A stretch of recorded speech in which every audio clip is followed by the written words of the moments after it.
আল্লাহ। ভাই আপনি বড় হয়ে কি হবেন? ভাই দেখেন, ছোটবেলায় সর্বপ্রথম জীবনে ছোটবেলা বলতে যখন ক্লাস 6-এ পড়ি, তখনই আমার মাথায় ধরছিল যে আমি ইঞ্জিনিয়ারিং নিয়ে পড়বো, ইঞ্জিনিয়ার হব। আলহামদুলিল্লাহ সফল। দেন ওই স্বপ্নের পাশাপাশি বড় হয়ে আমি কি হব, পাশাপাশি কি করব, এইটা নিয়ে যখন চিন্তা ভাবনা করা শুরু করি, তখন কোনো কিছু ভাইবে পাচ্ছিলাম না। যখন আমি মনে করেন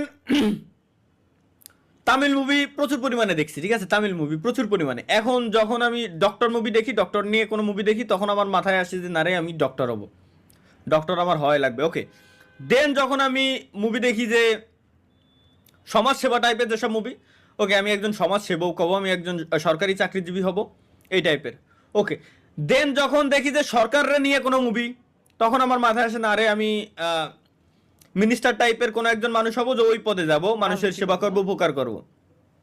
চুদলিংপং জীবনে সবগুলো আমি এই যে যা যা দেখছি, সব দেখছি হলো আমি কোন জায়গায়, কোন প্ল্যাটফর্মে, ইউটিউবে। শুধু এসে ইউটিউবার হয়ে গেছি এখন। এই হচ্ছে আমার জীবনের সব থেকে বড় দুঃখ। ইউটিউবে বসে বাকি সব মুভিগুলো দেখছিলাম, বিদায় আজকে ইউটিউবিং করে বাল ফেলাই বেড়াচ্ছি, অন্য কোনো কাজ বাজ করতে পারতেছি না। তো যাই হোক গাইস, চলেন আমরা আবার যাই